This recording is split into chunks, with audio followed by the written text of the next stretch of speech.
Hello and welcome to a discussion on the topic the media and religion. Let me first give a brief introduction about this topic. You see, initially media was believed to be deeply rooted in history, but the contemporary notion of media can be canvassed to the development of movable type printing in the pre-modern era.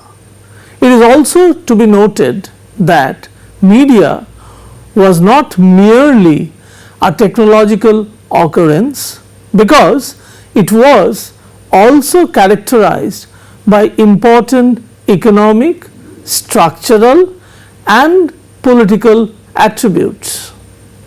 Most significantly, the printing revolution laws were the main roots of development of media industries, which were autonomous centers of power and which were also capable of bringing about change in the existent political and social systems. Apart from the political and social spheres, media also affected religion immensely. Let me say that apart from being associated with the Protestant Reformation, printing also played a very important role in the Counter-Reformation and in subsequent religious evolutions. All these different religious movements became a part of what is said to be democratized religious culture of North America, and they have all depended in some way or the other on media technology. You see, the complex relations that surfaced in a variety of contexts, beginning from political to economic to religion, and also the identification of the composite nature of the media, must be studied by the social analysis of the media. Generally speaking, media sociology has analyzed three related spheres: the institutions of media, the composition of media, and the outcome of media. Today, mass communication, media sociology, media psychology, and more commonly media studies are the different terms used to describe this scholarly discipline. Thus, this discipline is intensely rooted in the social sciences of sociology, psychology and anthropology, and today owes much to the rising interdisciplinary turbulence.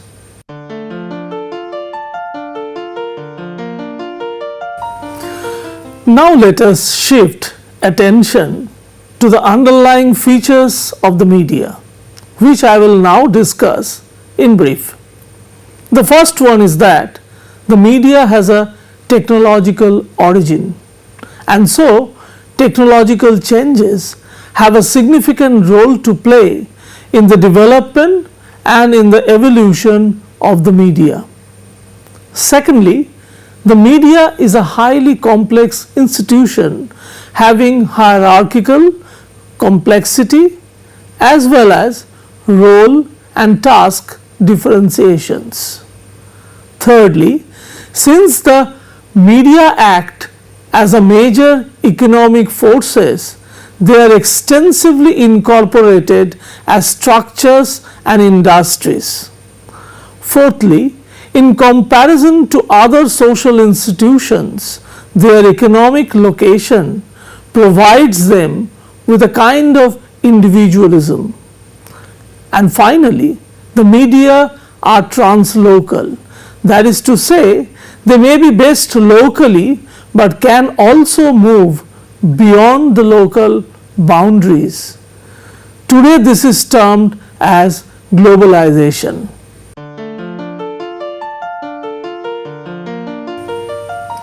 My discussion now moves on to the paradigm of media. Well, with substantial contemplation of the media in the mid-20th century, there was a multiplicity of preconceived notions about media. From an early age, we are made to think of ourselves as device of communication. So it is natural for us to think that communication includes intentions or purposes, directionalities or objectives, causes as well as effects. In this regard, it is often presumed that mass communication must be the same as interpersonal communication, because interpersonal communication also involves intentions and effects. This is the logic behind the idea that the study of media should be about its measurable effects. Know that the media can send or post messages, but the only question is whether these messages are effectively received. Such effects could be distinctly measured by the new objective and quantitative techniques that show up in the social sciences. This paradigm of media came under the scanner later, and the agitation had two main sources. First, with the progress in social measurement of media effects, the accountability of the extensive range of media phenomenon became quite unlikely. Second, uplifting intellectual unrest in disciplines associated to media like linguistics, languages, anthropology, and increasingly sociology led to a reappraisal of some basic ideas about the way media has been perceived. This rethinking had important consequences for the social measurement of media relevant to religion.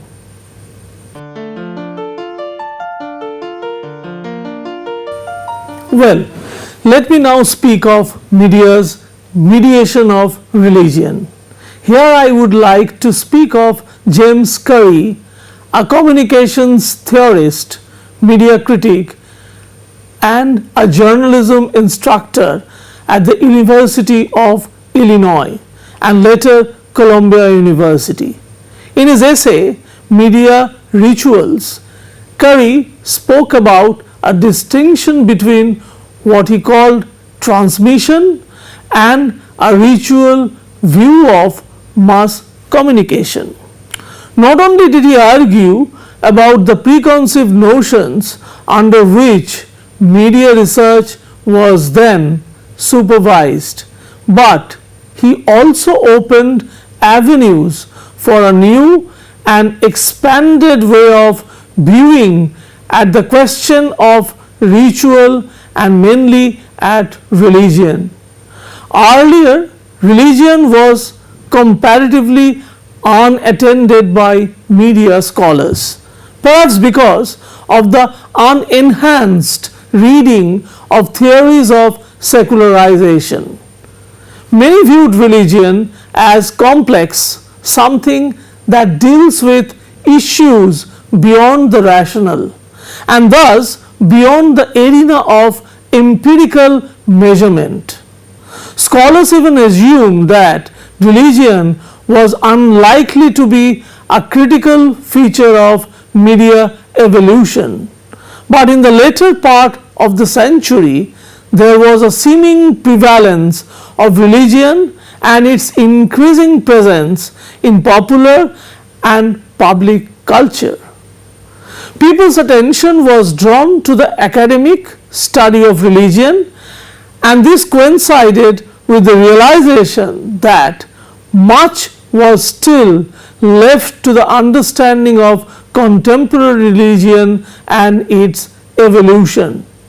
Simultaneously, the media and processes of modern mediation were appearing as major context for this religious alteration.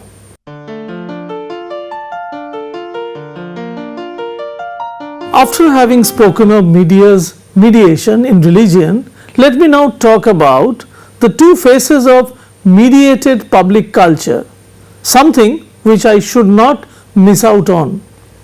Well, there was an important classification that came to be identified between the two phases of mediated public culture, the classification between journalism and entertainment. Well, you see, religion journalism has become functional to media practice as well as to the constitution and applications of religious institutions. But of course, there is a well defined line that has been drawn between the purposeful practice of journalism and the trivial realm of entertainment media. In this context, I would like to talk about televangelism. Many of you might be acquainted with the term. Well, televangelism is peculiarly an American phenomenon, resulting from a chiefly deregulated media where access to television networks and cable TV is open to virtually anyone who can afford it. But this was in fusion with a large Christian population who can provide the required funding. Different religious programs were aired on the radio, and throughout the 20th century, a standard feature of American culture, which, as I might say, was the device of the radio preacher. Slowly, the horizon expanded and religion found place in the visual medium too, with the rise of commercial television in the 1950s. Later, with the development of satellite broadcasting, satellite-based distribution of programming and the cable television, religion and media gained even more attention. But there was always the bright line between religion and media. Durkheim, for example, regarded religion to be rooted as a generative source of society. So it was assumed that, like technologies and institutions, the media would operate at a level of some mechanical solidarity and would be observed in terms of their threats or at least effects on religion. This paradigm was questioned. But since televangelism as a public concern faded to a certain extent, work on religion and media progressed further. Well, in the present era, the sociology of religion has not only penetrated the spheres of journalism, social and cultural rituals, or wider religious processes and practices, but also the domain of entertainment media. The second phase of mediated public culture, which I will now briefly talk about. Entertainment media, as you might know, has the capability of developing new and reconstructed forms of religion. Today, the main focus is on the audiences. Well, not only on the audiences, but also on their reception of media messages and participation in mediated religious experiences. But let me also say that there are exceptional cases where significant attention is also paid to the content of religion in digital media.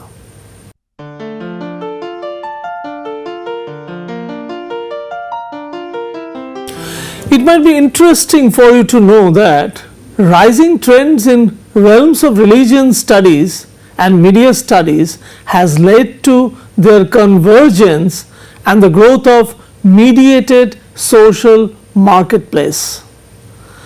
This is the result of intensifying interest in the development of religious and spiritual exploration.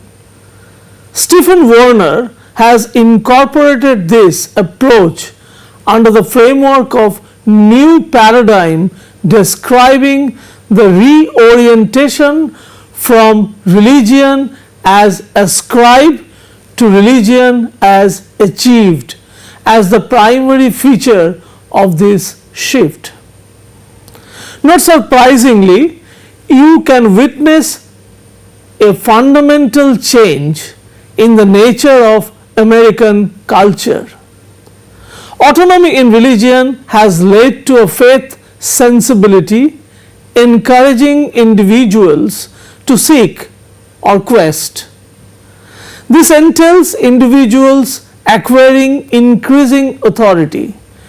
Let me discuss some implications of this trend. Firstly, we see a shift in authority from the prescribed doctrines and institutions of religion to individuals who strive to protect the prescribed self. Secondly, with this diminishing authority of institutions, religion is found well beyond the boundaries of tradition, thereby allowing the entire arena of media culture and commodities to be potentially fundamental to religious quest. This is correspondent with further growth of trends in media studies. Scholars of media believe that the objective of the production made by media industries is not important, but what is interesting is the point that how audiences interpret and utilize these messages.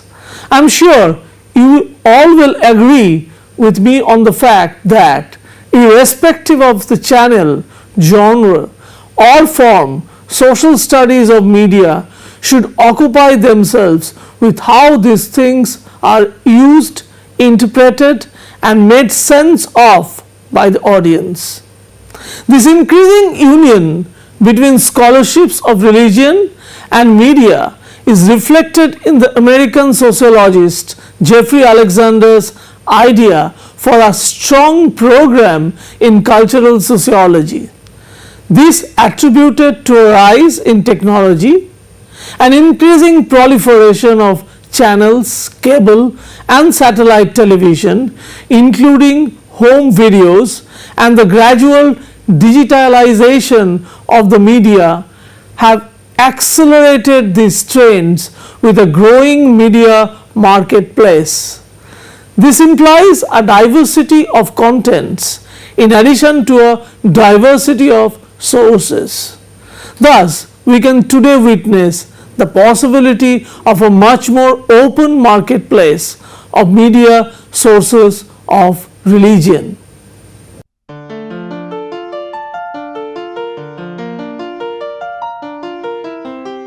Within the material and conceptual context, religion and spirituality are largely dependent upon choices of individuals within their range of marketplaces.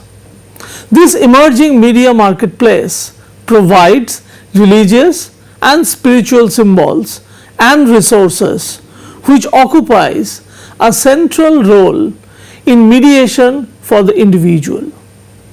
Mediation, as you might have already understood, plays a role beyond its instrumental dimension. In the present era, the desire of the media to project itself as an autonomous and independent power is more intense and overwhelming. As a result, there is a diverse range of media contexts, practices, and forms that may be crucial for social analysis. Despite this, not too comprehensive works have emerged. Perhaps this is why it should be followed by additional efforts, works, and approaches. It can be seen that with the assistance of widespread production work in a diversified range, there was a proliferation in media orientation. The products of different media organizations not only entered religious discussions as major sources of ideas and symbols pertaining to religion and religious identity, but also attributed to the growth of sophisticated religious discussions like test cultures, which constituted the basis of religious productions. The importance of media institution for expressing religious interests was accepted as evangelism and got incorporated in popular mediation. The evangelists feel that the media can be utilized for the good by the efforts made by the dedicated religionists in charge of power. They also question the importance of their religious and secular context for portraying religious or spiritual material. A persistent question is about the possibility of audience or the producers switching over or crossing from the secular to the religious side and vice versa.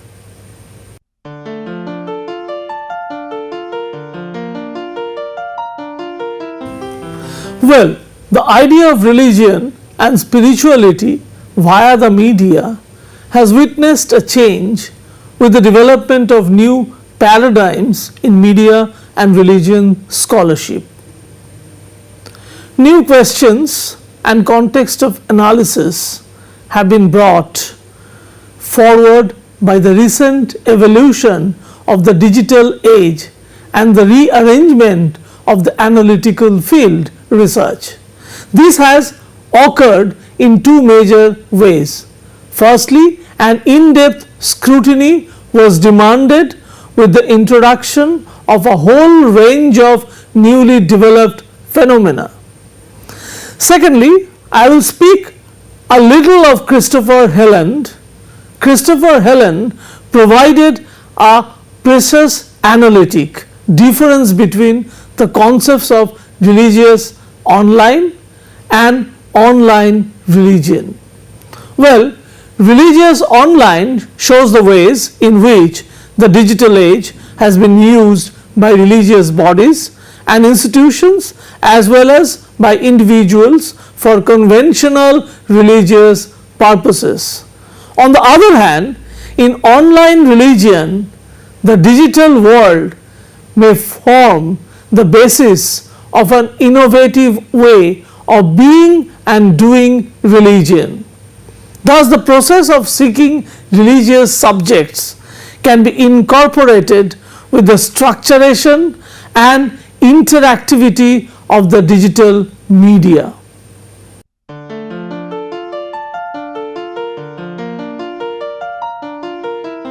One thing you must note is that the sociology of religion is greatly concerned with the scholarship of digital relation. Important scholarships have been undertaken for material and visual cultures. To define them a little well, material culture is concerned with the practices of religion and spirituality and analyzes the ways by which these processes are incorporated within objects, built environment and geographies, all of which represent material contexts. Conversely, visual culture deals only with media and mediation. Now let me give an example from the work of David Morgan, a professor of religious studies at Duke University. Morgan has developed a field study emphasizing the visual representation and experience of American religion. He affirmed that the central position of American piety is occupied by the popular usage of visual imagery. This is incorporated in the work about media and religion, since such religious practice involves mediation. In both types, institutional and doctrinal authority is grounded in the authority's defamation of these objects as unfit resources to faith and spirituality. But one thing which I must state in this context is that American religion signifies a long history of commodification. Why I say this is because the history of American religious and secular spheres has been linked commercially, and this is quite evident in the case of religious mediation. In fact, literature too supports the fact that markets and marketing are crucial sites of religious practice in the contemporary West. And we must also remember that the boundaries of religion and spirituality will expand only when the implications of religion and spirituality are viewed in terms of market.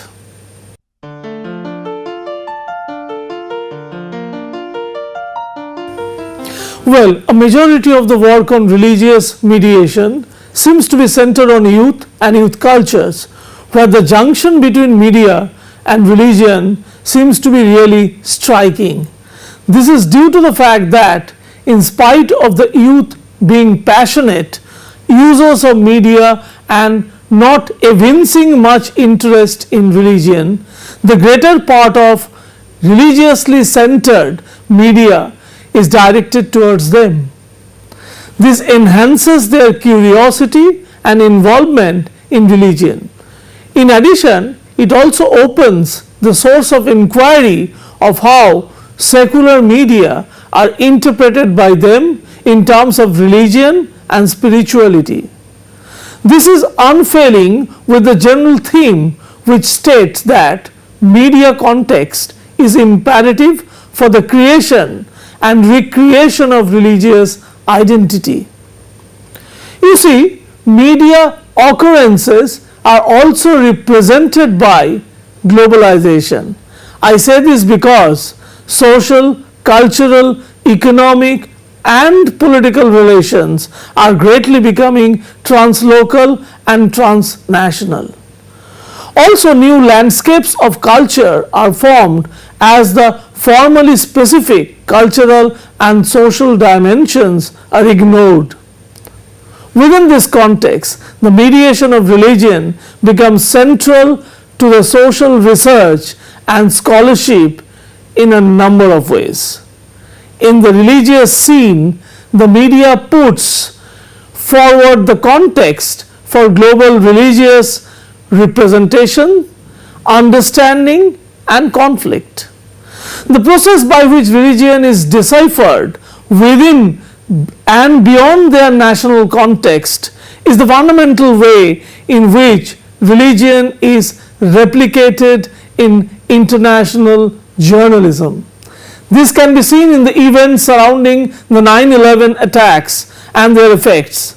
In the days post 9/11, we have witnessed a change and a global proliferation in representations of religion in the media and the creation of media by religious interests. An interesting example is that of Islam. Islam has been looked at in various contexts, including the internet and the web, and also the use of digital media by Muslim organizations and interests. As a matter of fact, today a growing area of interest is how mediation in the Muslim world might lead to transformation of Islam in the world context.